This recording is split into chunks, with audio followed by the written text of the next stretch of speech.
Good afternoon, fellas. Afternoon. Gentlemen, how we feeling? Doing good. Mac, you good? Yeah, I'm good. Energetic as ever? I guess. All right, guys. Well, we're going to start with a little bit of knowledge check here before we get started today. So, All right. I'm going to start with Mac here. Mac, when was the Marine Corps formed? 1776? Oh, so damn close. Give me 10 up downs. 1775. 42, huh? All right, Recruit Rogers. Oh no. Only two of you. What is the effective range of the M16A4 with iron sights? 200 meters? Incorrect. Give me 10 up downs. 400 meters. Ah.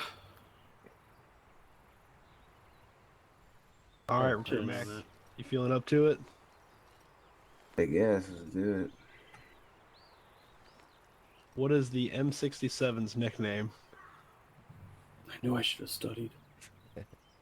Oh my god, M16 next name? I have no clue. Baseball. 10 more up That's downs. me throw. It's shaped like a baseball. Rogers, just to keep it fair, what was the first question I asked?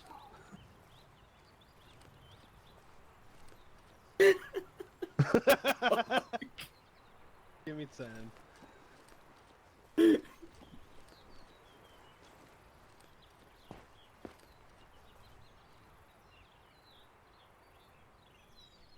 Beautifully done. All right.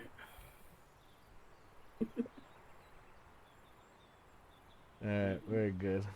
Gentlemen, let's head to the classroom. Yes, sir. Follow Gonzalez, single file.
Alright, Rogers, you know the drill.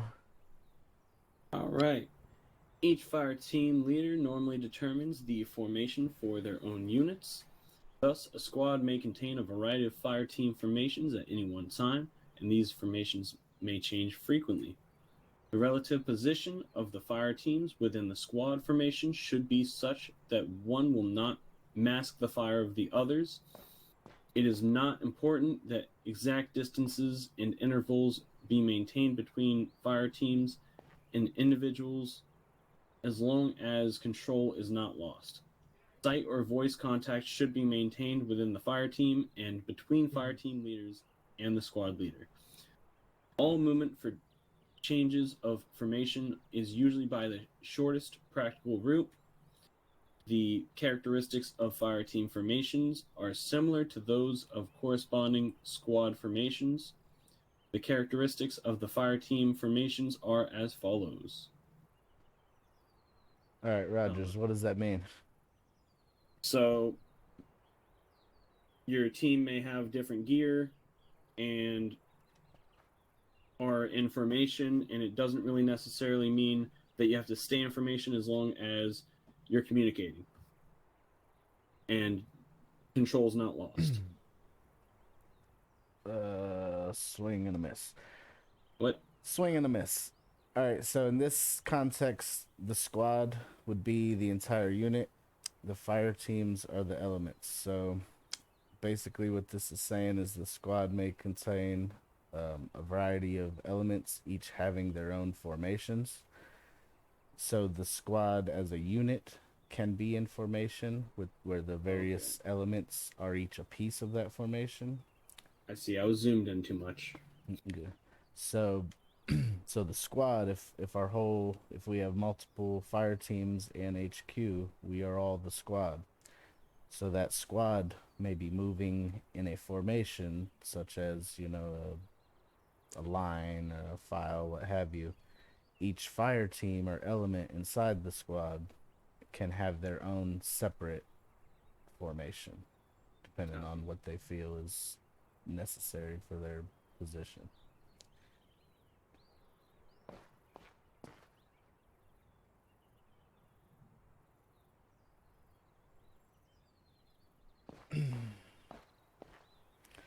All right, so we're gonna go over the actual formations that we'll be using as Marines. Some of these will differ a little from what you're used to. First, we'll go over the fire team column. This will be our standard column. Anytime someone says a column, this is what we're talking about. You will know it traditionally as a staggered column in the past. So a column permits rapid controlled movement. It favors fire and maneuver to the flanks, but it is vulnerable to fire from the front and provides the least amount of fire to the front. Okay?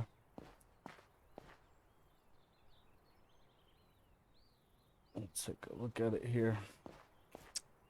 So this is our basic column. It'll be a staggered column, like I said. Traditionally, we won't really use this when we're close to enemy or we know we're in danger. This is going to be used to move in and out of an area because it favors speed. We are powerful on our flanks, and it's easy to get guns, from to either side, but we are weak in the front and the rear. So this is mostly just going to be used to move quickly and to get from A to B.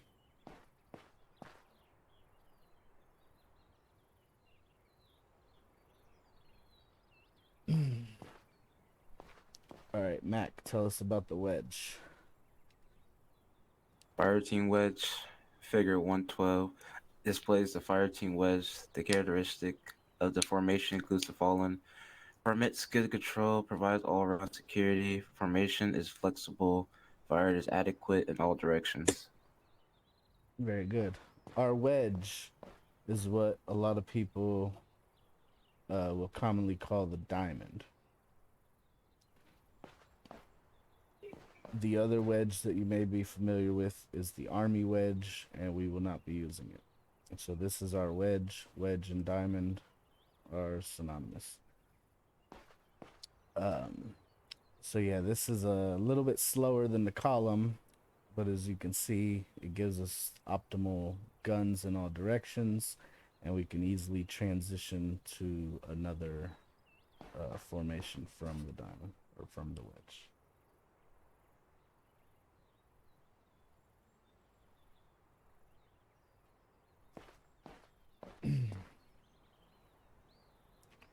Okay, so this is a new one.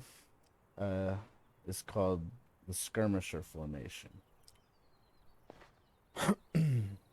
It provides the greatest amount of volume of fire to the front. This is used when the location and strength of the enemy are known during the assault or during a pursuit. Let's take a look at it.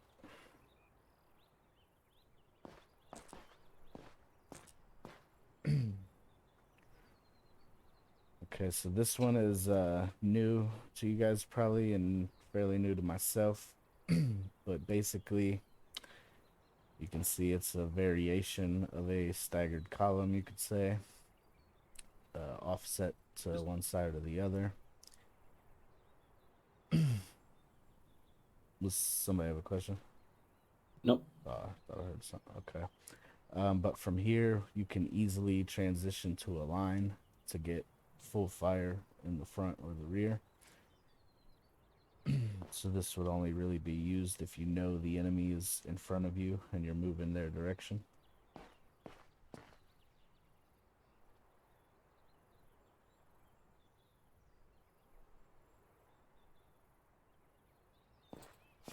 Alright, Rogers. Fire Team Echelon. Figure 114 displays the Fire Team Echelon formation. The characteristics of this formation include the following: provides firepower to the front and echeloned flank, used to protect the flanks of a unit.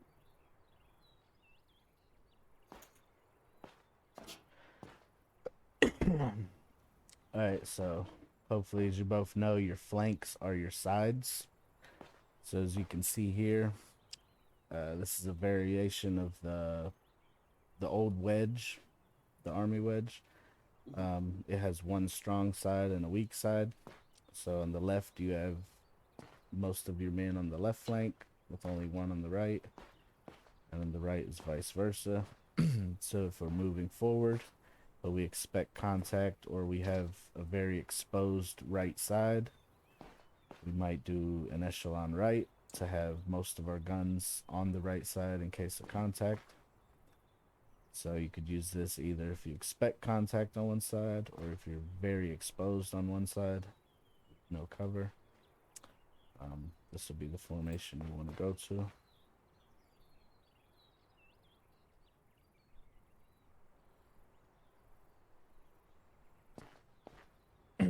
Okay.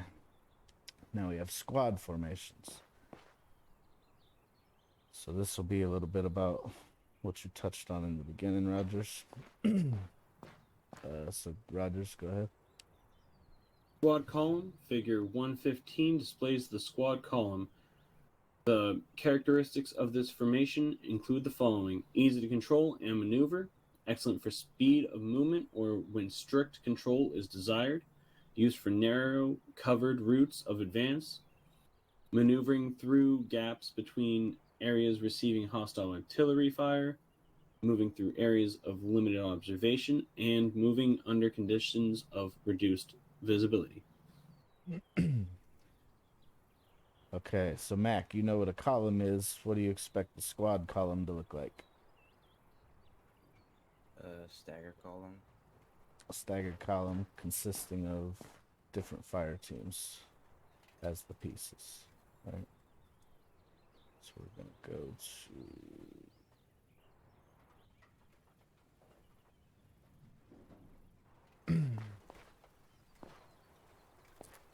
All right. So this one doesn't appear to be staggered. I'll double check if that's on purpose. But the idea here, you see each individual element is a piece of this overall larger column. And if you look at the actual elements or fire teams, you'll see that they will have their own formations, independent of the overall formation.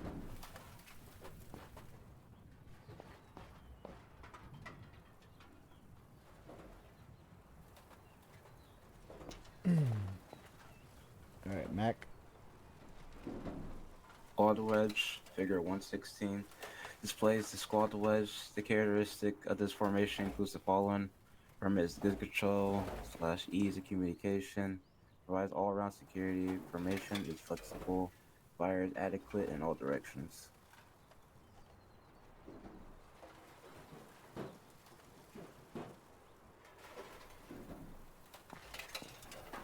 Okay, and here we see the squad wedge. This is closer to the army wedge that you're familiar with.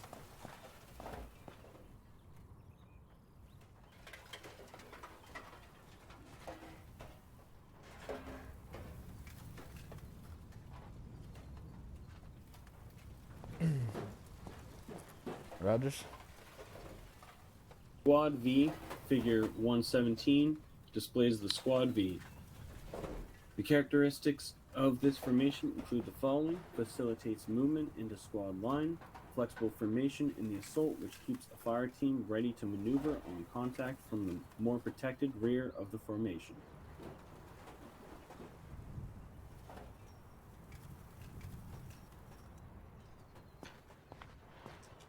Okay, so here you see the V. The V is the inverted wedge. Same idea. Can easily fold into a line. You have, pretty good power on either side. You can shoot left, shoot right pretty well. Let's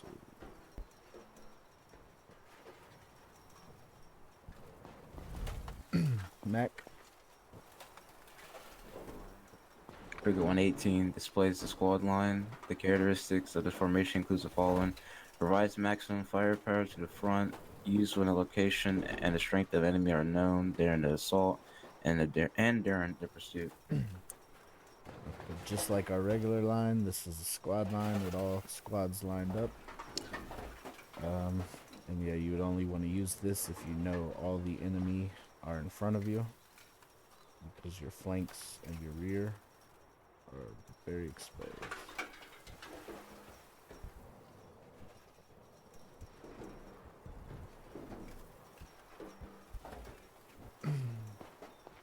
And here you see the squad line in practice. All guns pointed forward.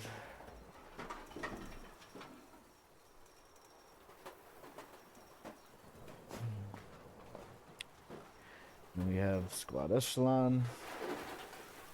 Just like the regular echelon, it provides firepower to the front and to the flank. Used to perfect flanks of the unit. Use wisely. If the wrong flank is being protected, you will have a bad day. Here you see it in practice.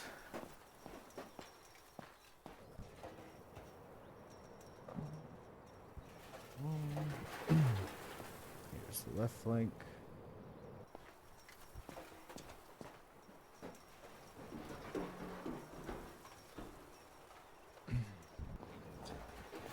Alright, Rogers. Changing formations. The squad leader may change formations to reduce casualties from hostile fire, present a less vulnerable target, or get over difficult exposed terrain. Formation changes in varying or rough terrain are frequent in order to get the squad over or around both man-made obstacles and not natural obstacles, such as rivers, swamps, jungles, woods, and sharp ridges. Fire team leaders should utilize hand and arm signals to order a change in formation to ensure complete understanding of the action. The squad leader signals the squad formation to the fire team leaders. Fire teams may be in any fire team formation within the squad formation.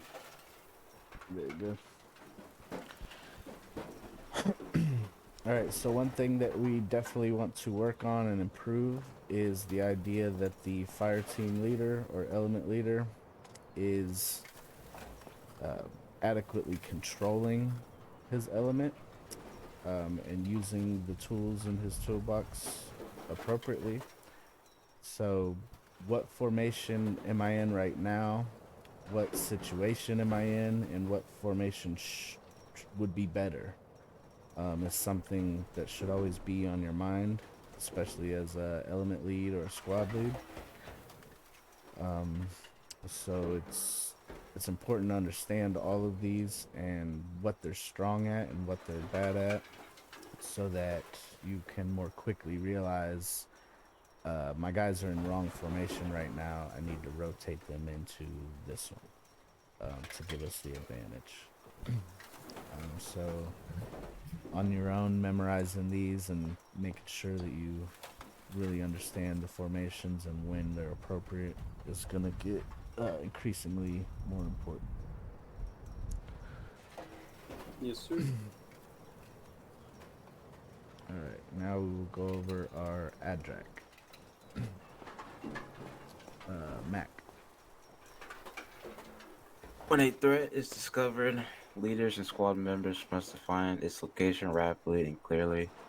When the squad or fire team leader has made a decision to fire on the threat, they direct and control the fires of their fire unit by issuing fire commands. The element of the fire command and are alert, direction, distance, range, assignment, and control. The acronym ADD, well, ADREC, is often used to refer to the fire command itself. Our leaders will determine the method of engagement and controls. It is also incumbent on members of the squad to issue the core element of the fire commands in order to aid the squad's situational awareness. It is impossible to plan which Marine will spot the threat first. Good. All right, so what is an adrak? Rogers. The following are the 6 elements that comprise the fire command and a description of each. Alert. The fire unit is alerted to be ready to receive further information. The alert may also tell who is to fire. Direction. The general direction of the threat given. When possible, the compass points or azimuth should be provided for direction. What does that word mean? You know, I'll Azimuth? Yes, that. Azimuth are the numbers on your compass. Okay. Continuing. Description. The intended threat is described. Range. Range information is given to set the sight or adjust the point of aim. Assignment. This identifies who is to fire on the threat and at what rate of fire. Control. Commander's signal to open fire. Okay. So yeah, the azimuth, when you look at your compass, like if I would say bearing 180 instead of south, they both mean the same thing. Bearing 180 Right. is the I just azimuth. didn't know what that word meant. Gotcha. Now that you gave it a label as to being, you know, the numbers, I'm familiar again. Yeah, it's interchangeable with bearing, azimuth bearing. Gotcha. Okay, so for you guys, the full adrak will be you'll need to be familiar with it. But as a basic rifleman in the fire team, you especially need to be comfortable with the DDR in the middle, the core of it.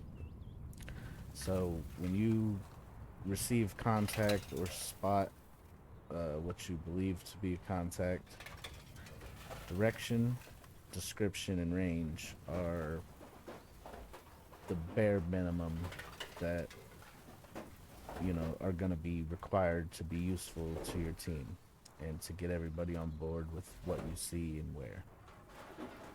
So bearing, that could be cardinal directions, it could be an azimuth, it could be right side, left side, whatever is appropriate.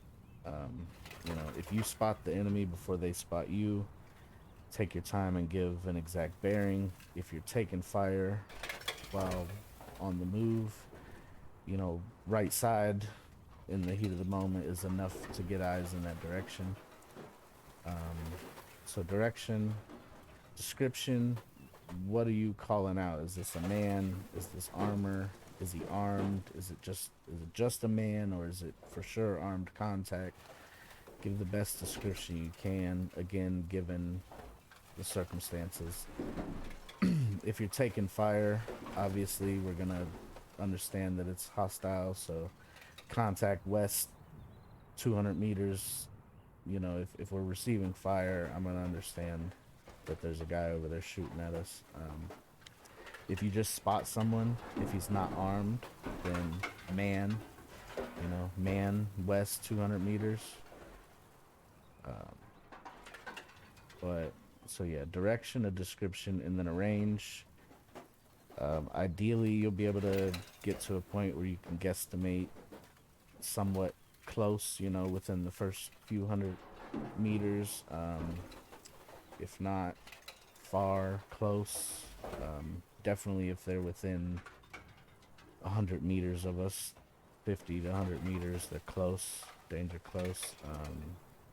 Farther than that, if you're not sure, if they're 300 or 400 meters out and you're unclear, they're far. But as you go into getting into being a fire team leader or beyond, you'll definitely want to be more familiar with the rest of this.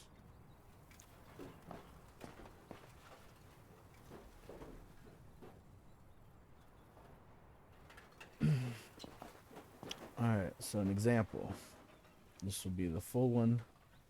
Squad, direct front, machine gun emplacement, 300 meters. Second team, rapid rate, at my command. So that is, they're addressing the entire squad, which would be all the fire teams. Telling them, obviously, the enemy's in the front. They see a machine gun emplacement. He's 300 meters out. Second team, rapid rate. So that's assuming this is a multiple fire team squad. He's telling the second team pretty much rapid rate, lay down some hate at my command. Fairly straightforward. If time does not allow for the full development of an ADRAC, squad members should provide at minimum the direction, description, and range of enemy targets. Squad leaders should train the Marines to take the initiative in developing the squad's situational awareness during an engagement. Again, it's crucial that everyone can at least give these three, because any one of us could spot the enemy at our flank or our rear. And in that moment, we all need to be able to at least give out those three.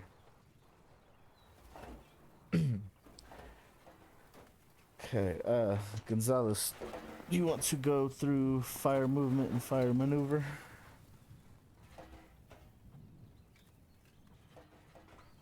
Did we lose him? Sorry, I'm gonna read over here.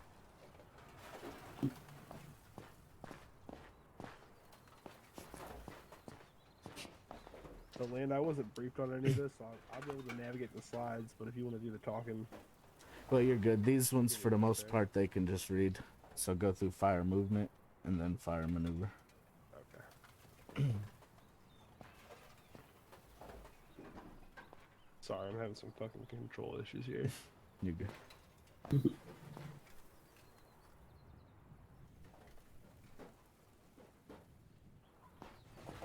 God damn.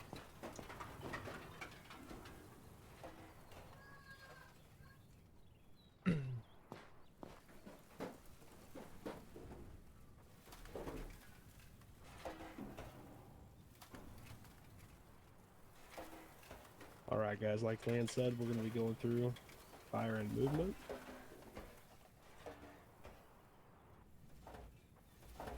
Son of a bitch.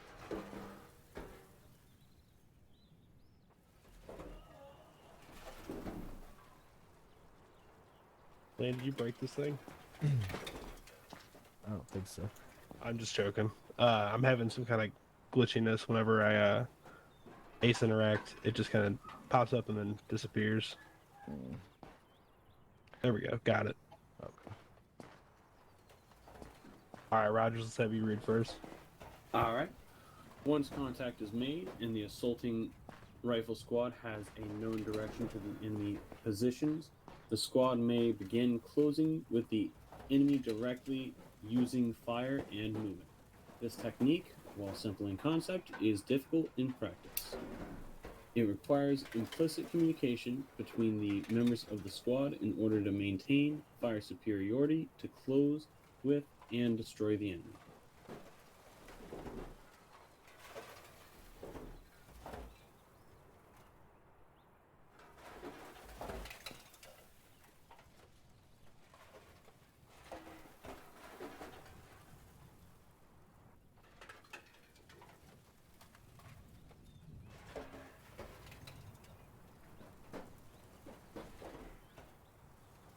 Alright, Mac.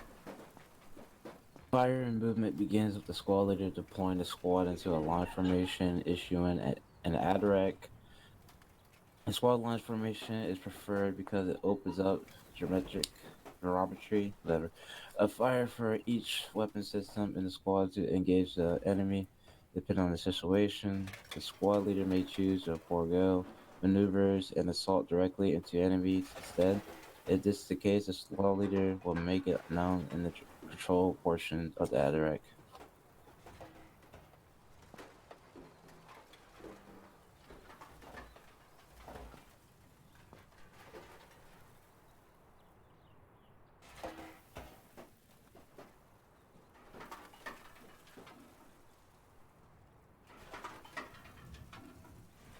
All right, Rogers.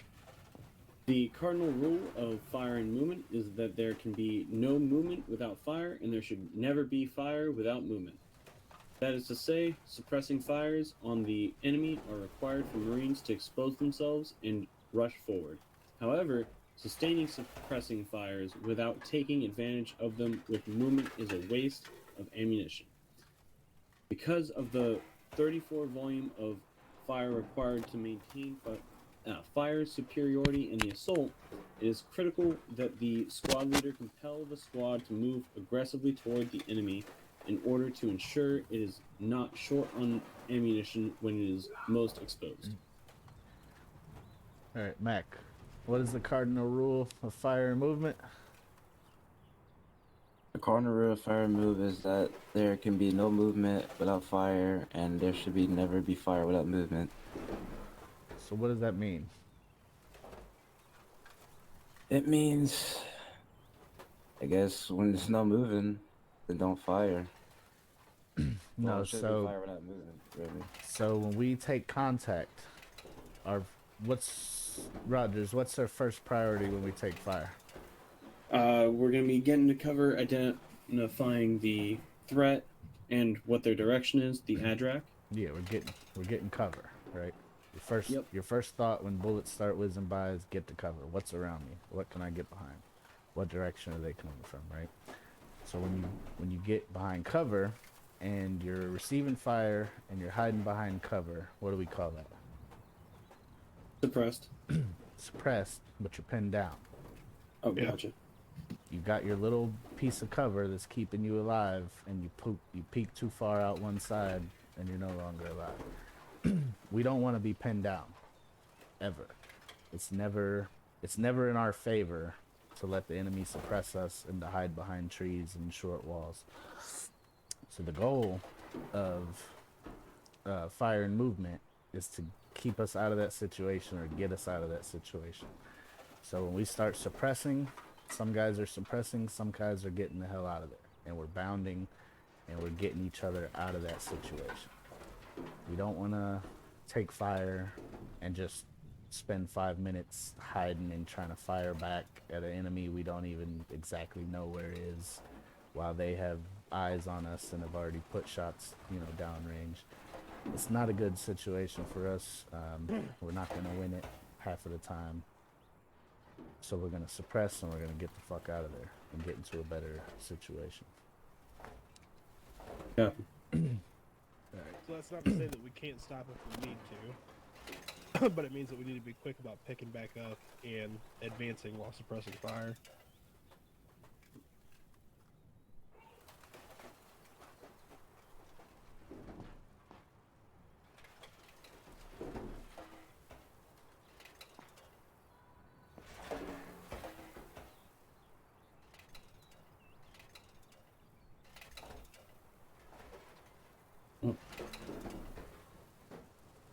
I'm kidding, guys. It's like I have like 10-second input lag on my fucking mouse and keyboard. You're good. I accidentally got tabbed out, so I'm glad you didn't instantly switch to the next pane and say, "Okay, Rogers, go ahead and read." Let me grab my glasses. Exactly.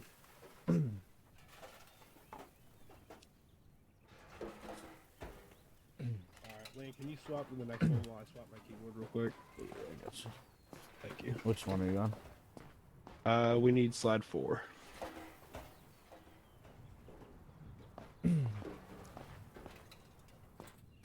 All right, Mac. The most basic yet most crucial element of fire and the movement is the proper execution of a buddy team rushes. This involves two Marines providing mutual suppression and employing implicit and explicit communication in order to close with the enemy while under fire.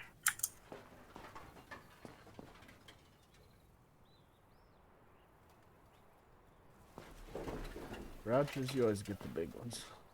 Yeah, it's fine. Buddy team rushes begin on contact with the enemy. Both Marines seek cover utilizing micro-terrain while also returning fire in order to gain fire superiority over the enemy. On signal from leadership, the buddy team begins their movement cycle towards the enemy. The rushing Marine assesses that suppression has been achieved, locates the next closest piece of micro-terrain to seek cover behind while maintaining an effective field of fire, and takes a short sprint to it. This sprint should generally take between 5 to 7 steps, minimizing the time the Marine is exposed to enemy fire. Once in position, that Marine assumes the forward position and provides suppression. Once the Marine in the aft position observes that the rushing Marine has achieved effective suppression on the enemy, they begin their rush to the next piece of micro-terrain. Okay. So the buddy team rushes are essentially bounding. In this example, they just have two men. So the idea is, while one is firing and suppressing, the other is leapfrogging, getting to the next close piece of cover. Cover to cover. Not too far, far enough to be moving towards the way you want to move, but not too far to where his suppression is gonna, lose out before you get there and are able to cover him. So essentially, it's just another form of bounding that can be done with two men. The core idea is one of them's always firing. The guy in the back doesn't move until the guy ahead has assumed position and started firing. That's his cue to move.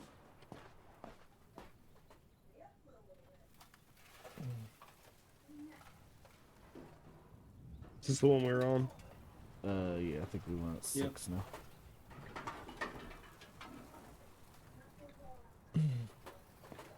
Mac? Ideally, oh my gosh. Beyond the position of the Marine in the forward position, once the Russian Mac attack. Russian Marine is set behind cover and is able to provide effective suppression. The cycle repeats. Note: it is the responsibility of the Marine in our position to be able to swiftly assume the forward position after Russian. All reloads or other adjustments should take place in the aft position to ensure that once in the forward position, the Marine is able to provide continuous suppression on the enemy to protect their fellow Marines as they begin their rush. Alright, so just in case you guys don't know, 4 just means the forward, the front, and then the aft is the rear. So basically, what you're saying is the guy that bounded around ideally went beyond the guy that was currently covering, got in position and began to suppress so that he could get across. And while he's running up, he's going to be reloading to make sure that he... So before he leaves, so imagine this is a street crossing or whatever, or or tree to tree, however they're doing it. So when one of them is already out there shooting.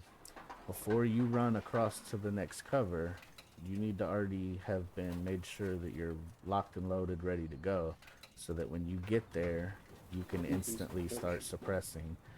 And he knows he has enough time to get to his next cover because you got a full mag, you're ready to go. You got the grenade you need on standby, like you're ready. Understood.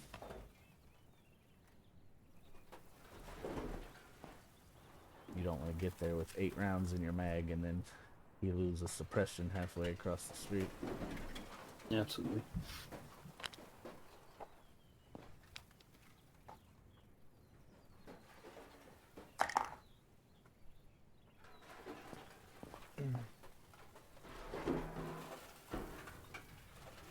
right, Good to Rogers. read? Alright. While closing with the enemy, there can be a natural tendency for the squad members to converge on a single point on the enemy's position.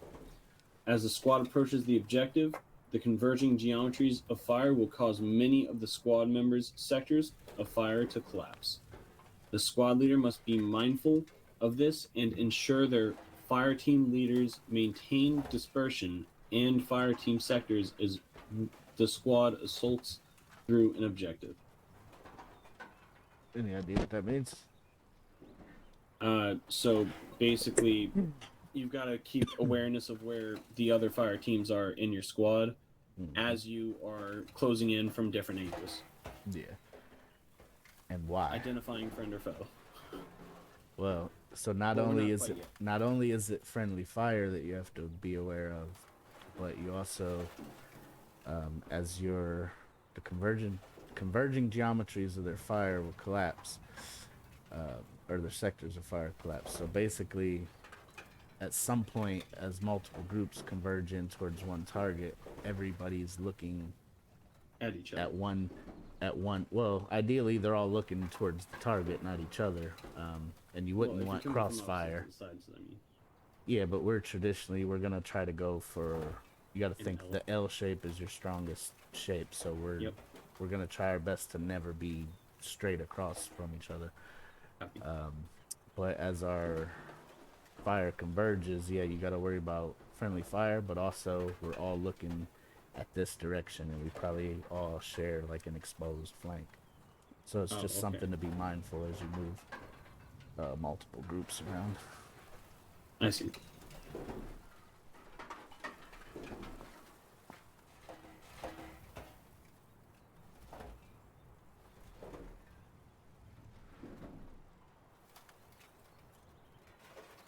All right. Rogers, you know the difference between a movement and a maneuver? No. Not necessarily. When you move, you're just moving. You're trying to get from A to B. When you're maneuvering, you're maneuvering on an enemy or on an Okay. objective. So it's movement with We a get a movement with a purpose. okay. More of a purpose than just To get getting a from better A to vantage B, point. but also to give us the advantage in a situation, Okay. whether that be flanking an enemy, or what have you.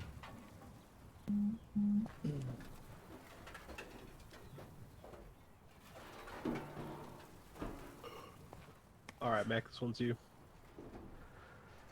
The squad leaders should look for opportunities to conduct and fire and maneuver an enemy. In contrast to fire and movement, the purpose of fire and maneuver is to establish the base of suppressive fire with one unit while seeking an alternate position of advantage from which to fire and move with another unit. During a maneuver, squad leader must pay particular attention to geometric Geometries. geometry. Jesus Christ. I fired the ballistic and the explosive characteristic of the squad weapon system. 35 guide how close the squad leaders can fire or can bring the maneuvering unit to suppression unit. Friendly fire. So yeah, that's a little bit of what we talked about earlier. So you always want to look at the situation you're in compared to any contact you have, and ideally know a better situation and how to transition into that. And we do that with maneuvers. So whether that's a different formation for your squad, or your element, or if it's a different actual maneuver, like switching into an L shape, have your machine gun suppress while you send guys to flank around the other side.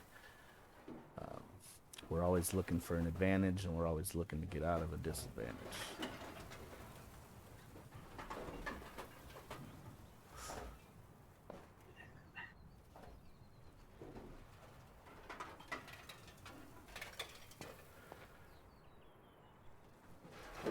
Rogers. It is important to note that even the most skillfully executed maneuvers are likely to end in fire and movement in close combat. Maneuver by itself does not guarantee victory. Rather, it allows the squad leader to gain an advantage over a fixed unit and take the initiative by forcing the enemy to react to their decisions rather than reacting to the defending enemy.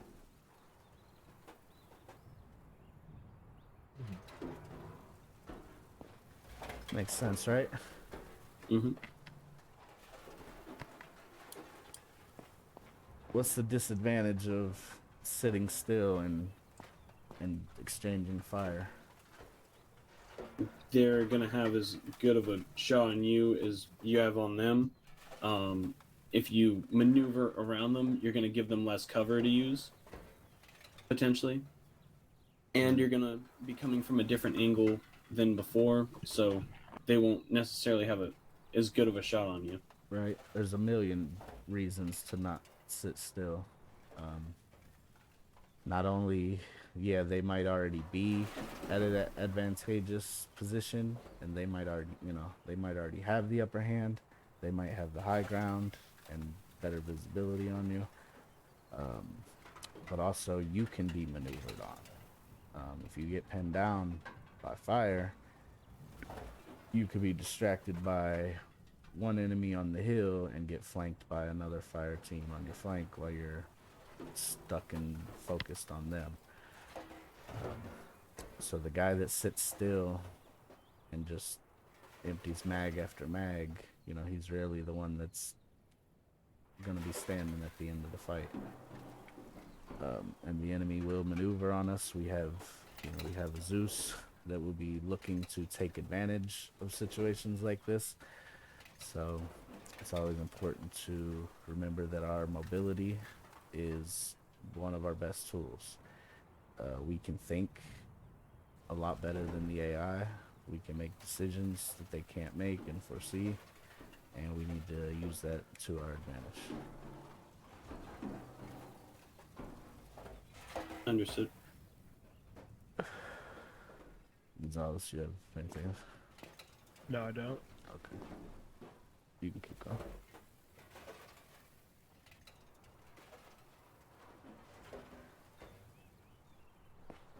Alright, guys, next we're going to be going over AdRac. Wait, we already did AdRac, right? Yeah, so last we have actions on contact. Gotcha.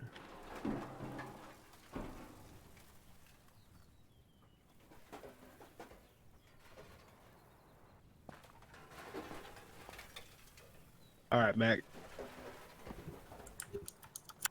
Once contact is made with the enemy, the squad leader will determine whether or not the enemy meets the engagement criteria. If it does, and the enemy compositions and strength is consistent with the information given by the platoon commander order, the rifle squad must close the distance to the enemy and drive them off or destroy them. To do this, the squad utilizes techniques of fire and movement and fire and maneuver. It is critical that one initiates contact with the enemy is maintained. To allow the enemies to break contact is a risk. Then maneuvering on the exposed assault unit or allowing them to escape to occupy other positions of advantage. The enemy can be fixed and destroyed when contact is maintained. Does that make sense? Yep. Keep them pinned and maneuver on them. Once you designate, that they meet the criteria to engage. Yeah, so that part I take that as, so we are special forces and we will have a specific mission to accomplish. When we Right. So go, if we need to breach and clear, a VIP's building, we don't want to tip them off before we get to them potentially. well, that's always a concern, but also we are not here to single-handedly win the war against the AI.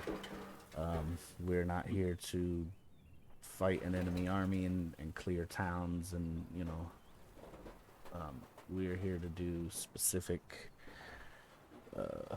we're special forces. We're here to do highly tactical and strategic objectives. Get in, get out, do what we came to do. So not every hostile AI in operation necessarily has to be eliminated.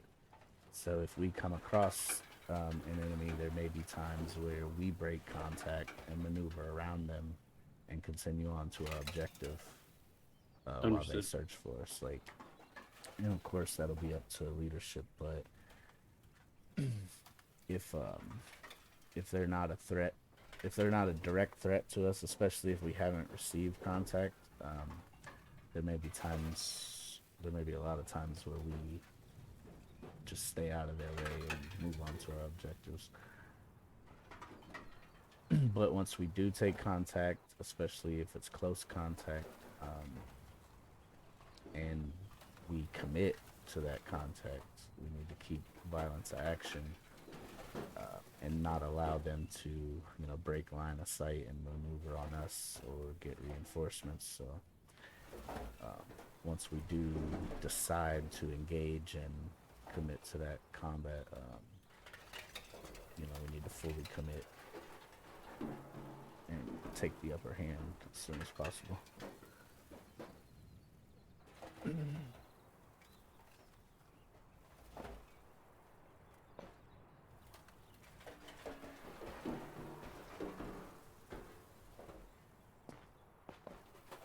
All right, Rogers. If the enemy does not meet the engagement criteria, it is crucial that the squad take action to preserve its combat power until it encounters an enemy that does. Because the enemy may deploy fire units for the purpose of conducting spoiling attacks, which cause friendly forces to deploy and expend combat power prior to the intended engagement. Squad leaders must temper their unit's aggression with tactical patience in order to prevent the enemy from seizing the initiative in situations like this. Okay, so for example, if we have a specific target that we get sent to destroy and we encounter a lot of opposition along the way and we get into multiple firefights, we burn through a lot of our ammunition, medical supplies along the way. That may completely prevent us from reaching our objective, or it may make our objective impossible to complete once we get there, with not enough resources or the manpower. So that just goes back into what I was saying before about Picking and choosing your fights wisely. Pick our battles, of course. I mean, that'll be all up to HQ and our squad leaders and fire team leaders. But you just want to keep in mind that as of right now, you are going through basic Marine school, but the eventual goal is to get onto the MARSOC team. And the MARSOC units, like I said, we won't be standard infantry. We won't be out here to kill 300 AI in a day. So yeah, just always keep in mind what the actual objective is and what is the safest and quickest way to complete that. And if hunting down this 4 guys on a hillside isn't necessary to that, then it's not necessary to that.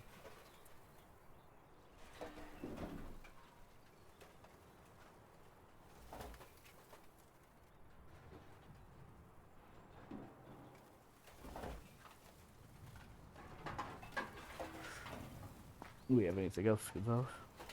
No, I think that's it. That's everything that's in the laptop. Okay. All right. We're gonna go out front to the main big parking lot out here, and just stretch our legs and go over the formations a little bit. Do some practice with them. And we'll probably cut you guys loose if you guys need to take a piss or go have a smoke or something. Might have them run to their locker, get their helmet, vest, and their rifle. Okay. Maybe their canteen as well. All right. First, run to your locker, grab your helmet, your vest, your rifle, and your canteen. Just put some weight on.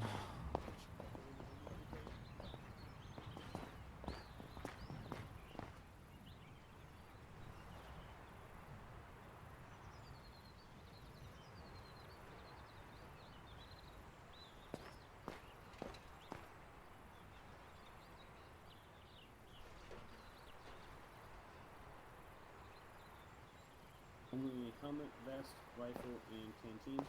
Yep. Copy. Yeah, they can put their ACOG on. And you can put your ACOG on the rifle. Copy.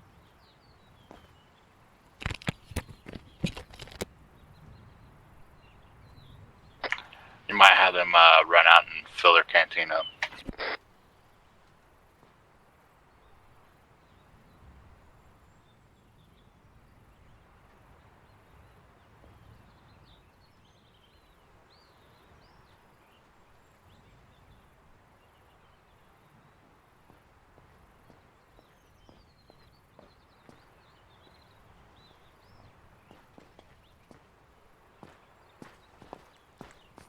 Alright, anything else we need?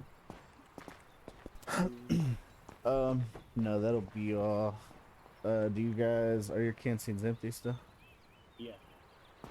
Mine's just full.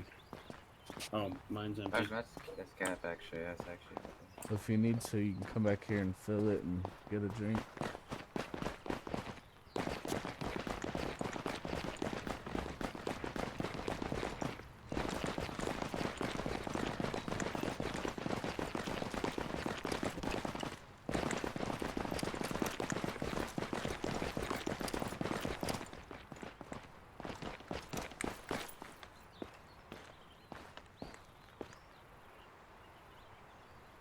Just drink some water too. Did you just drink it straight out of the source? Yeah, man, you just gotta. Yeah. It's clean. Fair. Yeah, fresh water.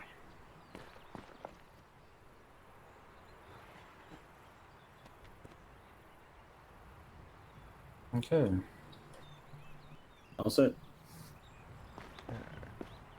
Did we lose Gonzalez? He was at the armory. Or the quartermaster, I guess. Gonzalez, you good?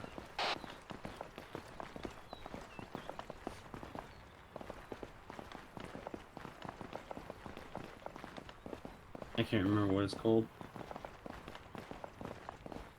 I'm at the classroom. Oh, sorry. He might have went to take a piss or something. True.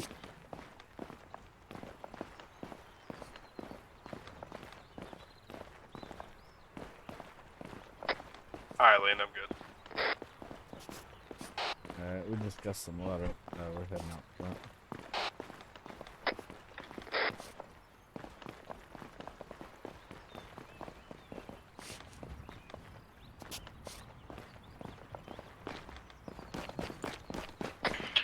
Corporal, don't forget to take that mag out of that weapon. Copy.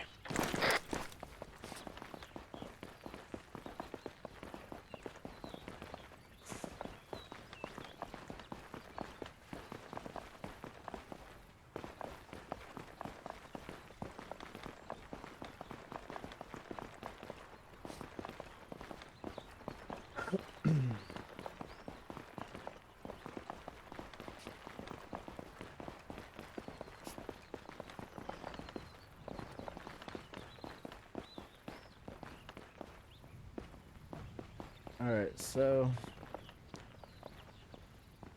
Alright, Gonzalez, I want you to be my point man. So just stand out here somewhere. Facing me. Alright, so you guys are just gonna form up on him as if he was moving this way. Copy. So first, go ahead and just do a regular file. Everybody knows the file.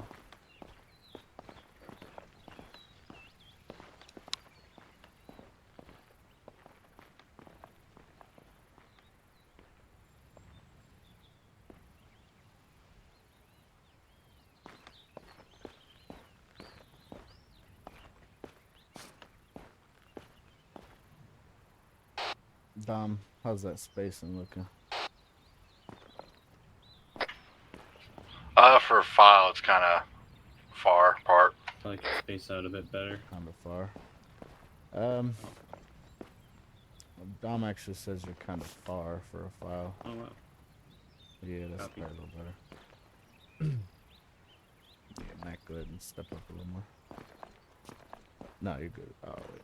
Yeah, Roger, you're good. Copy. Yeah, so this is a file. Obviously, the file has some disadvantages. What's wrong with the file, Rogers? We're in real close. You're in real close. Grenade or a mortar will take you out. That's what I was going for. What's that? That is exactly what I was going for. Mm-hmm. What else, Mac? What else is bad about this situation? It's like nobody on our flanks. Well, in a situation like this, you would want people alternating guns on your right and left, but you only have one person on the front, and Yeah. Nobody's on the Essentially rear one for person on the back, security. because Oh, we Let's have say, no view of anyone straight ahead other than our front man. let's say there was a hillside in between me and you right now, and I got a machine gun, and you just walk over that hillside single file. Is that gonna end well? No, we're all within the same line.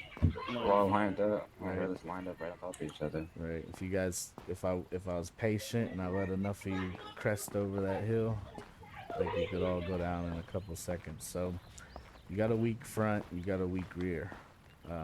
But if you take contact from the sides, you can instantly turn and you're in the line. You're in the firing line already. So you got very strong flanks. But yeah, if something's in front of you or behind you, and they see you before you see them, you're kind of fucked. All right. So let's say you are at a file, and you're coming my way, and you see contact ahead. What are you gonna do? Get to cover, get online with each other, and then Right. engage the contact at the the squad leader's discretion. Right. Muzzle before flesh, right? So you're gonna Yep. flip to that line. If all you know is there's bullets coming from this way, you don't really even have to wait until you hear the call to form a line. Hopefully you do hear it fairly immediately if you got a good fire team leader. But if you hear shots from the side, you should instinctively start lining up, getting beside your guys so you're not, shooting each other in the back. You want all guns facing towards the enemy.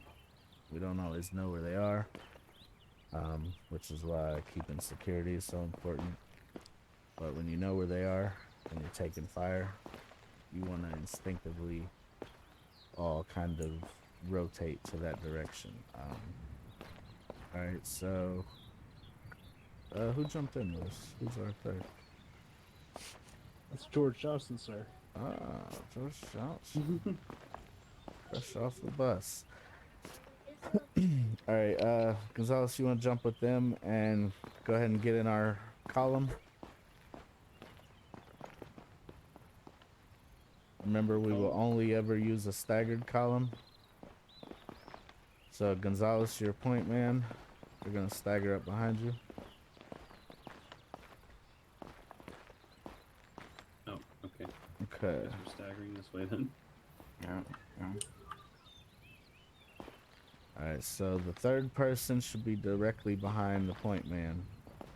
And the fourth person should be behind the second man. There you go. Alright, so who remembers why we use a column? Column is for advancing rather quickly. It's effective at keeping pace movement while protecting our flanks pretty well, and decently protecting our front. We have 2 people able to engage compared to a single file line. Right. Speed and control. This is probably the fastest formation out of all of them. With a file, can be difficult when you're trying to move at different speeds. In a staggered column like this, you could go from walking to running. Everyone can fairly easily keep their place, even when you're moving quick. So you can really get places. And then control. If you notice the way you're spaced out right now, you guys can rotate and quickly line up basically any direction you want to if you do it right. So let's say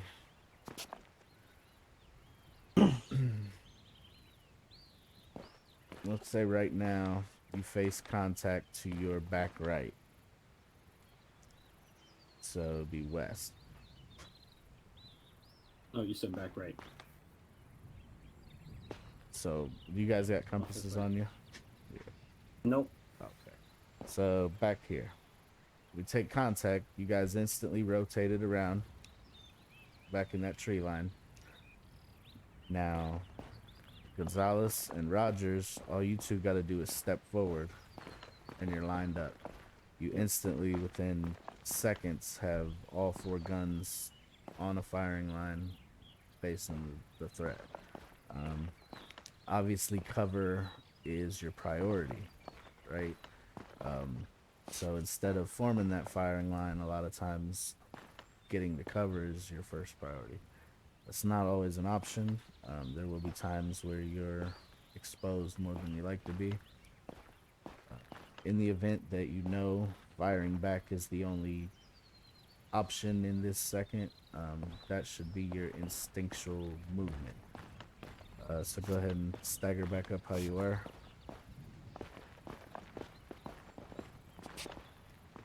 Alright, so now I'm gonna call out a side, and I want you guys to just turn that way and line up in that direction as if you had to fire on it. So, contact left side.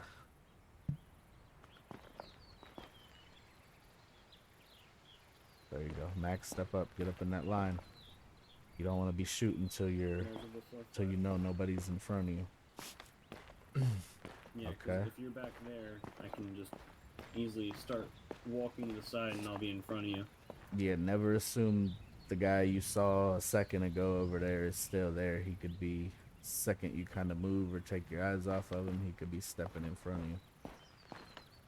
of you. Okay, get back in your column. And just do this a handful of times with different directions. Alright, contact right side. Boom, boom, bang, bang. Good job. Column.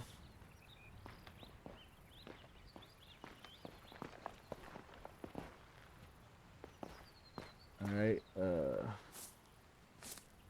start walking towards me a little bit.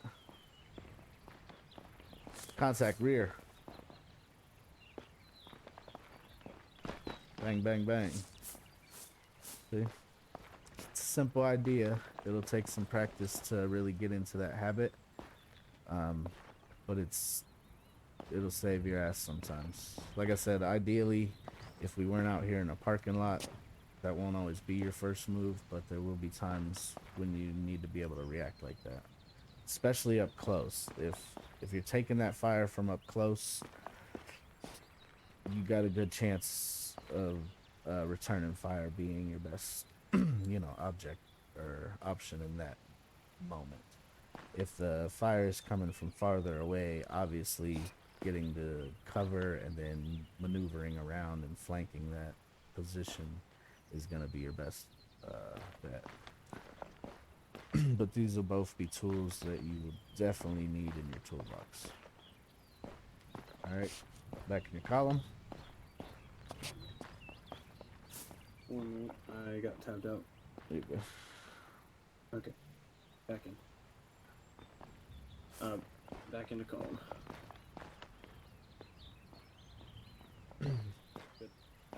Alright, start marching to me.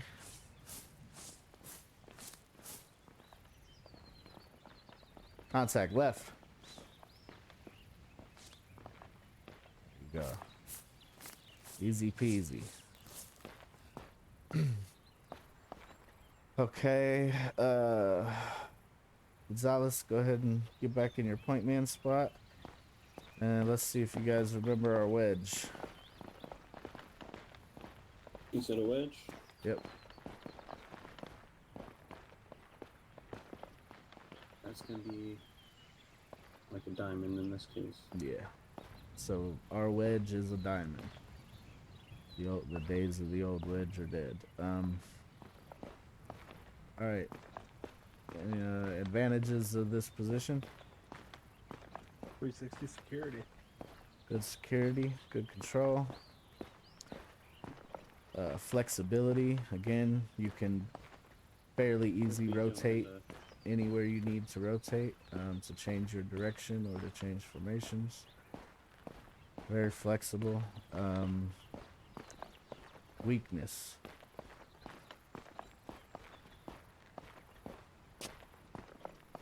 Any weaknesses? It's slower. A little slower. You're a little bunched up. A good mortar round probably take you all out, no problem. You can always expand, you can always expand the wedge. Your element league can always space you out farther if he wants you to, situationally. But the other weakness, in my opinion, is I see a lot of potential for friendly fire if you don't practice getting into a line by habit. A lot of contacts are gonna come. You might spot them over your buddy's shoulder.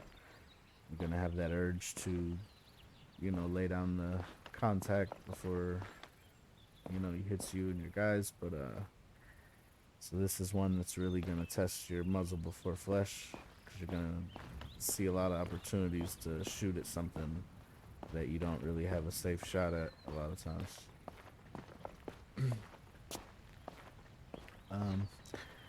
But the same thing, it's a little more awkward, but you can still in. So right now Gonzalez is facing front, so if we take contact rear, you can still turn and fold in. It'll be a little more awkward for Gonzalez to line up, but he doesn't have to. He could always fold in and keep rear security and stay in the diamond formation, depending on, what kind of contact it is.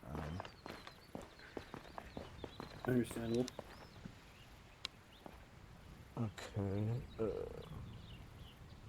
I actually need to study that new one again myself. Which one, the echelon? No, the Or V? the skirmisher. Oh, skirmisher. Yeah, I need to refresh myself on that because I'm still not familiar with it that much myself, as far as when and why you would use it. Oh, never mind. I remember the formation. Yeah, I mean, if you want to, have them. Hey, Lan, you guys hear me? Yeah. All right, so Gonzalez, get back where he was. So we're in a diamond. So let's say we're moving up to, let's say that fence is the edge of a village. We know we're getting ready to take contact right. So pretty much the way that's going to work is think of an L, Gonzalez, or whoever's on point. So whoever's on rear, he's going to move up. And I'm going to tap Gonzalez. Gonzalez, you're then going to move right. So you're not in max line of fire. All right, so then we will proceed at a slow pace, roughly till we get about 100 meters from the village. Now it makes it so much easier for you guys to form a line. Okay. Got it. That way, all guns are front. We're not exactly in a line yet until we get, within a certain distance of the where the contact's at. Then the two guys, or whoever many guys is in the back, can fall into a line. Okay. Everybody, look up that way to your left. Oh, go back where you were for a second, though. All right, look up that way. Now, Rogers, if your point, where are we at? Mac, come back. All right, Rogers, what are we in right now? All right, right now we are in. If we're heading that way. Right. I mean, not really. We're in our staggered column, kind of, right? Sort of. I mean, Not counting Gonzalez. oh, okay. I was counting him, and I was like, I don't know what this is supposed to. Yeah, okay. Gonzalez stays there. So right now, you guys are in a staggered column if you face that way. But if you're facing this way from that same position, That'd be this guy. you're now in the skirmisher stance.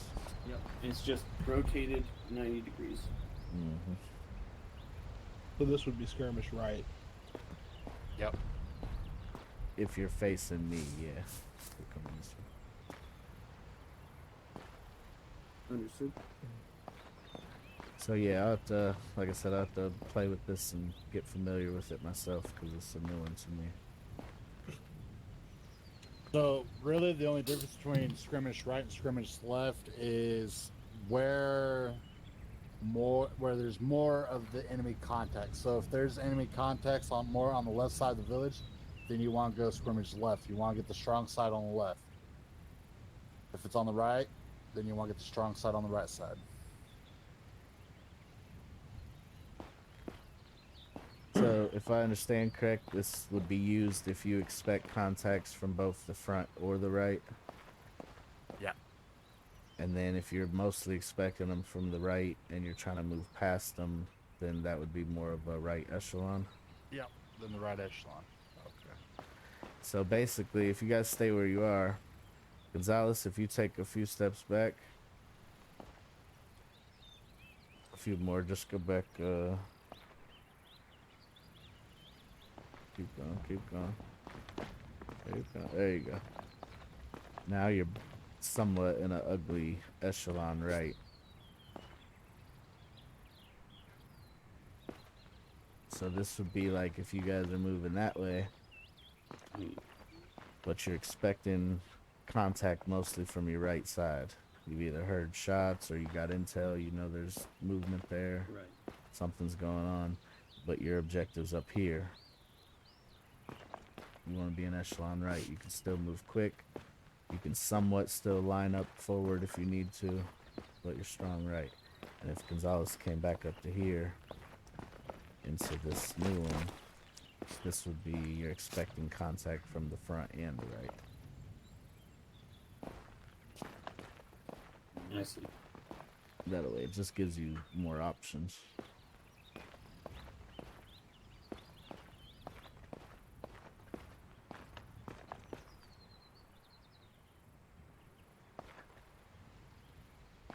If you look behind you, it's the graduated class of Class 00.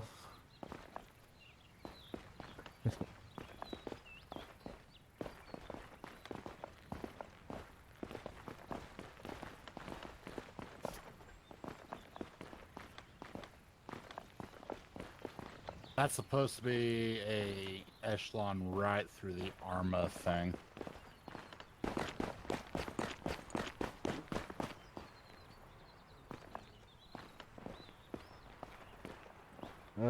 It looks like left since they got more guys left.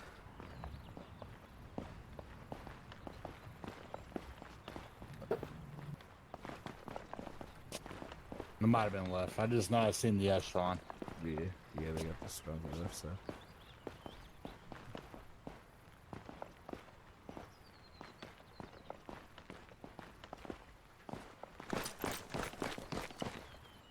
So if you guys come over here real quick.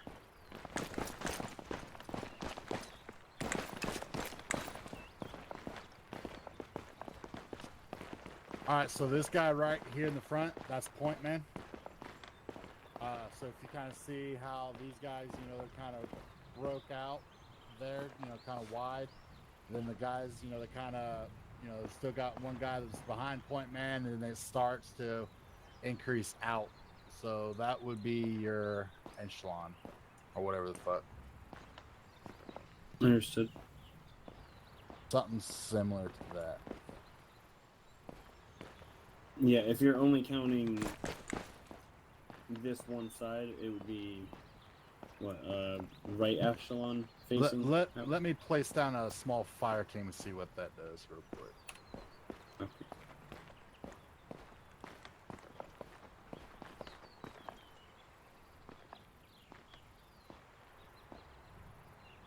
Yeah, with the 5-man, you should have 3 on one side and 1 on the other. Oh, these are probably Okay. 4-man. Let's try 2 and 1.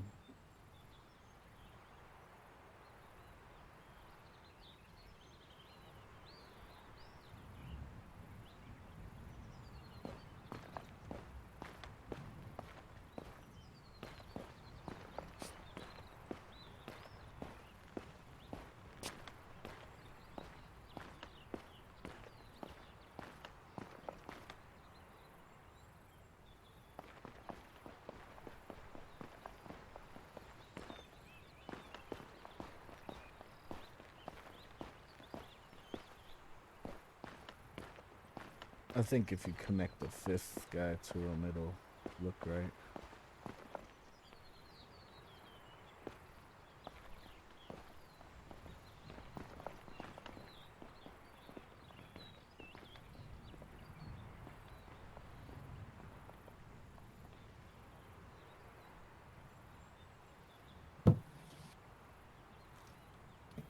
A lot of stuff that's within ARMA is based off of NATO and the U.S. Army. So that's like, so all the information that we went over today, that is directly pulled out of the Marine Corps handbook. So that, the staggered column, that's Army base, but to the Marine Corps, that's their actual column. Okay. And then with the wedge, a lot of us look at it and we're like, oh, that's a diamond. That's for the Army. Yes, that would be your classified as a diamond. But for the Marine Corps, that's the wedge. Understood. And like, I'm trying to think, do we skip any or we went over them all? Yep. Physically. no, I mean, you've pretty well covered that. Alright. I'll let you take your class back. Alright. If you guys are up for it, I got a little drill. Be pretty simple. I'll do it with you. Or Gonzalez can if he wants to. So I want to go to one end of this parking lot, to the curb. And form a line facing back this way. Actually, we can go to this one because it's closer.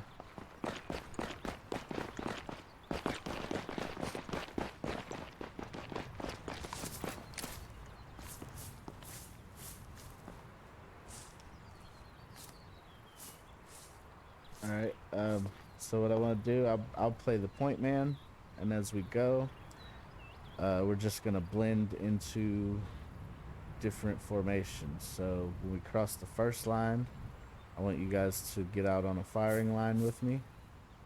And then when we cross the second line, I want you to form a diamond as best you can. Just skip the middle spot if it's necessary. Copy. So first, and I want you to try to time it so like as we're crossing the line, you're getting into position. Okay, so you said firing line and then then a quad wedge. diamond. Copy. And then I'll be in like a walking pace. You gotta go. Ready. So as you cross that line, try to be stepping up beside me and lining up.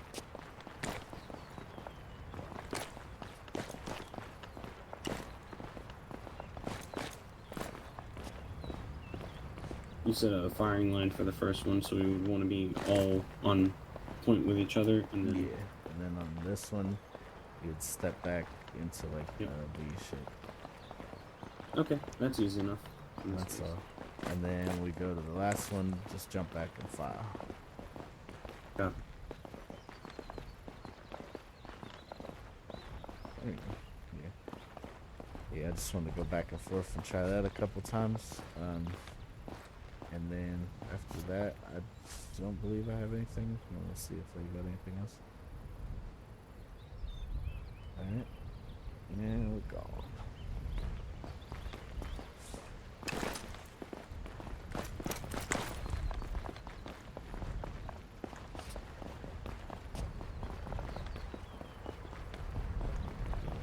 Diamond.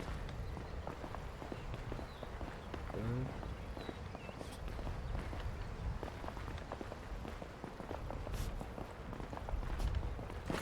Uh,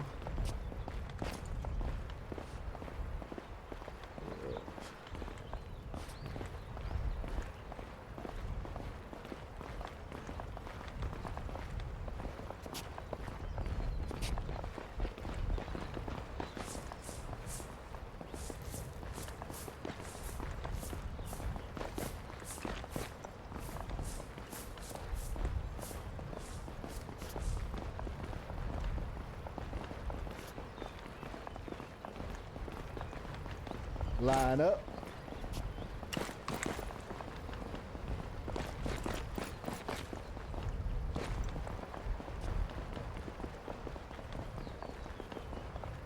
Diamond.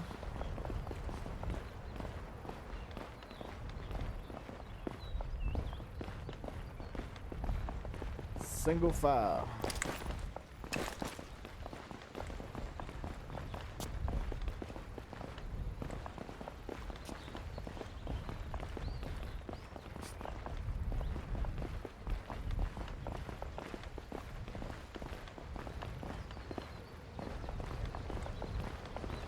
Line up.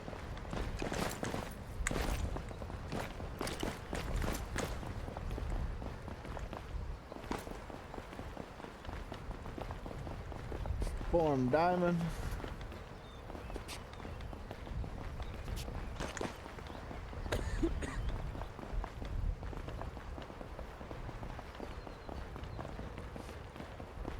Single file.